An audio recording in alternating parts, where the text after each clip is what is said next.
AGU TV marcando presença na 10ª edição da Expo Serra.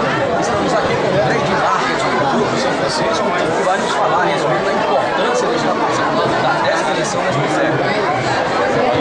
Obrigado pelo convite.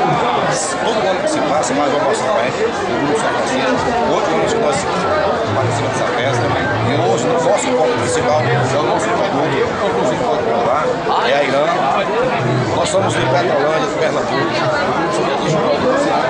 É o nosso foco hoje. O produto de Irã é a nossa indústria.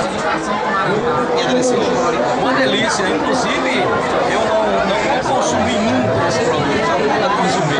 Sou um consumidor rápido, né? Quem nunca tomou uma cajuína Irã?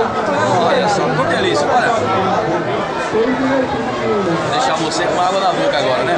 Edson, qual a importância de um produto como esse no mercado? Como é que está a aceitação? As pessoas estão consumindo? Como é que está? Fala pra gente aqui na AGU TV.